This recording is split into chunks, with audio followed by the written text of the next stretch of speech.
छोरी छौरा के साथ रोज जाई छै एकात छोरी छौरा के साथ रोज जाई छै एकात छोरी छौरा के साथ रोज जाई छै एकात छोरी छौरा के साथ खेतवे में ओढ़नी बिछाबहिया बकलोल उछौरी बकलोल उछौरी कुमार में पेट कराइल के बकलोल उछौरी छौरा से पेट कराइल के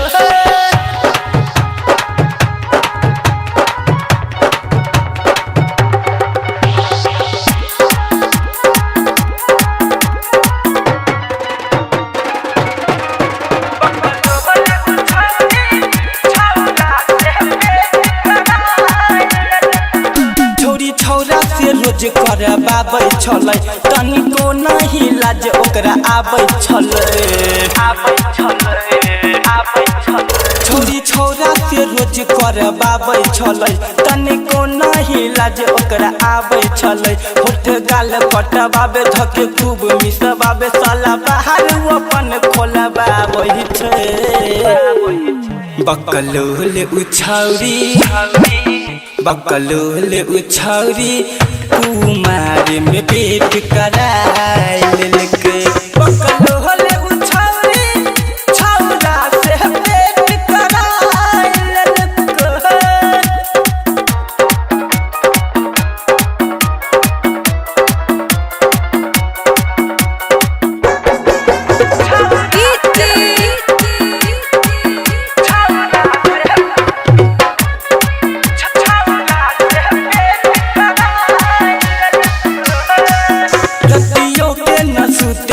जागल रहै करबाबै हरदम पागल छलै रतियो के न सुते उजागल रहै करबाबै हरदम पागल छलै आधा रात भेलै सब सुइत रहलै फोन कहि के ओकरा बोलाबै छै बकलोल उछौरी बकलोल उछौरी कुमार में पेट कराइल के बकलोल उछौरी छौरा से पेट कराइल के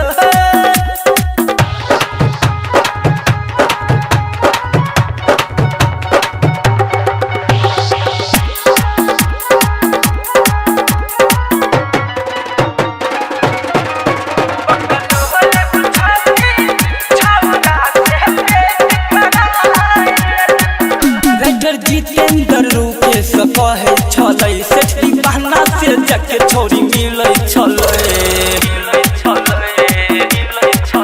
डॉक्टर जितेंद्र रूपेश कहे छलै सेठी बहना से रोज छोरी मिलै छलै भेल छै ई हाला पूरा टोला महला छोरी इज्जत अपन साल के बकलोल उछौरी बकलोल उछौरी कुमार